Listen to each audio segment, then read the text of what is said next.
नमस्कार दोस्तों, कैसे हैं आप? मैं हूं गौरव और ये है ट्रांसफॉर्मेशंस।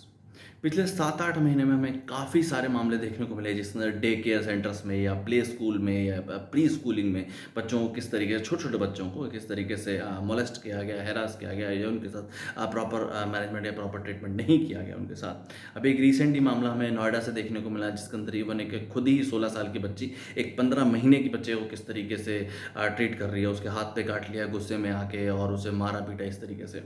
अभी रिसेंटली मुंबई मलाडसा में इस तरीके का मामला देखने को मिला जिसके अंदर जो डे केयर ऑपरेशंस हैं उनके हस्बैंड जो वो करती हैं उसके हस्बैंड 44 ईयर्स के जो उनके हस्बैंड थे उन्होंने एक 7 साल की बच्ची का इवन रेप कर दिया।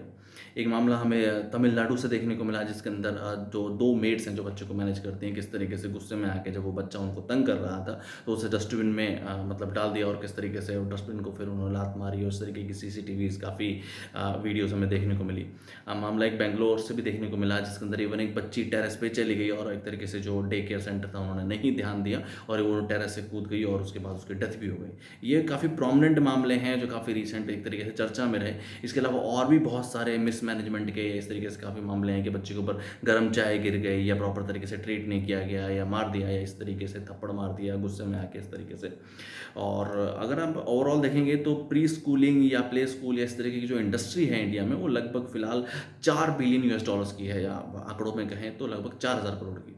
और उसी डेटा के हिसाब से अनुमान लगाएं तो 2032 तक ये आगे बढ़ के लगभग 10 बिलियन यूएस डॉलर्स की हो जाएगी, लगभग 10,000 करोड़ की। और इंडिया में आज भी इंडस्ट्री एक तरीके से अनऑर्गेनाइज या अनरेगुलाइज ही है। Although ministry of women and child care के हिसाब से इसकी प्रॉपर नॉर्म्स एंड कंडीशन भी बनी हुई है कि मिनिमम स्टैंडर्ड किस तरीके से मेंटेन रखने हैं क्रचेस के डे टू डे ऑपरेशंस के लिए, किस तरीके से proper health and hygiene maintain रखना है या प्रॉपर स्पेस होना चाहिए, प्रॉपर एक तरीके से कंसल्टेंट होने चाहिए, जो ट्रेनिंग स्टाफ है वो किस तरीके से पढ़े लिखे और उनकी जो क्वालिफिकेशन होनी चाहिए। बट अगर ऑन ग्राउंड देखते हैं तो इस तरीके की कंडीशंस हमें नहीं दिख पाती हैं या इस तरीके की कोई भी लाइसेंसिंग या किसी भी मैनेजमेंट इस तरीके के प्ले स्कूल्स या डे टू डे ऑपरेशंस में ऐसा नहीं है।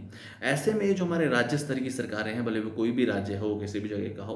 उनका एक तरीके से प्रॉपर ऑडिट होना, प्रॉपर लाइसेंसिंग होना, इस तरीके के जितने भी डे केयर सेंटर्स हैं या इस तरीके के प्ले स्कूलिंग या प्ले स्कूल्स हैं उनके ऊपर प्रॉपर ऑडिट्स करना, उनके पास प्रॉपर उनका स्पेस है कि नहीं उस तरीके से, और डे टू डे उनके ऑपरेशन किस तरीके से हैं, उनका स्टाफ किस तरीके से है, वो प्रॉपर किस तरीके से मैनेज आउट कर रहे हैं अपनी चीज़ों को, स्पेशियस है कि नहीं, बच्चों के लिए एनवायरनमेंट उस तरीके से है। इन सब का रेगुलराइज और मंथली बेसिस का ऑडिट करना बहुत बहुत ज़्यादा ज़रूरी है। क्योंकि अगर इनिशियल डेज में बच्चों पर अगर किसी भी तरीके का प्रभाव पड़ता है या किसी भी तरीके से मानसिक उनका प्रभाव पड़ता है तो ओवरऑल उनकी लाइफ में इन सब चीज़ों का साइकोलॉजी में बहुत बहुत बहुत इफेक्ट पड़ता है। तो इन सब चीज़ों को इम्प्रोवाइज़ किया जाना स्टेट लेवल पे बहुत ज़्यादा ज़रूरी है।